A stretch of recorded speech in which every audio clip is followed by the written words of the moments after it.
Hello বন্ধুরা, চলে আসলাম উদ্যোক্তা মেলায় গাজীপুরে। এখানে কালাই রুটি আর হাঁসের মাংসের জন্য বিখ্যাত।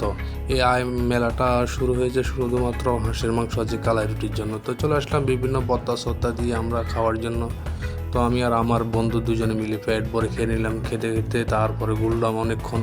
ঘুরতে দেখি এক আপু খিচুড়ি তৈরি করছে, সাথে অনেকগুলো পিঠা। তো উনি বলতেছে, ভাইয়া আমাদের এই লোগোটা একটু দেখিয়ে দেন, মিমস ফুডস কী যেন একটা লেখা ছিল। যাই হোক, ওটা অনেক ভালো একটা উদ্যোগ নিয়েছে, ধন্যবাদ আপুকে। তারপরে ঘুরতে চলে গেলাম একদম ভিতরে, যাই দেখি যার যে উদ্যোগ নিচ্ছে সেটা যে যারা নিজের তৈরি জিনিসগুলো দেখাচ্ছে। আর এখানে তো দেখা যাচ্ছে যে কি গরুর শুটকি বোনা, আরও অনেক কিছু আছে, ইলিশ মাছের টমেটো বেগুন বোনা। দেখ, আলহামদুলিল্লাহ অনেক তৈরি করছে। যারা উদ্যোগ নিচ্ছে তাদেরকে অসংখ্য ধন্যবাদ এইসব একটা মহৎ কাজ করার জন্য।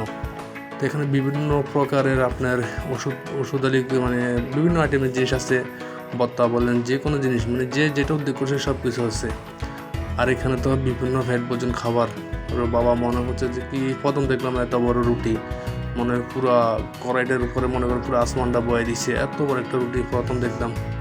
যাক, সবাই পরিবেশন করতেছে, বাইরে আবহাওয়াটা অনেক ভালো। আর এখানে তো কাচ্চি ভাই, তো কাচ্চি কাচ্চি কিং থেকে আমাদের আর কি অফার চলতেছে। 250 টাকার বাসমতি কাচ্চি মনে দিয়ে সেটা হচ্ছে 200 টাকা, এবং 140 টাকা এটা হচ্ছে দম, এটা মধ্যে চিকেন থাকে, এটা হচ্ছে মাত্র 110 টাকা।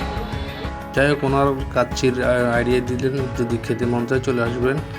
আর এক আপু এখানে অনেক আইটেমের পিঠা বানিয়েছে, নিজের হাতে তৈরি পিঠা, বিরিয়ানি এবং কি অনেক কিছু। যাই হোক, ওখানে কফি শপটা অনেক ভালো ছিল, কিন্তু ট্রাই করি নাই। অনেকে বলছে বাইরের পরিবেশটা অনেক সুন্দর, মেলাটা অনেক ছোট, কিন্তু পরিবেশটা অনেক সুন্দর ছিল। আলহামদুলিল্লাহ, আমি আমার বন্ধু ঘুরলাম, বন্ধু অনেক কিছু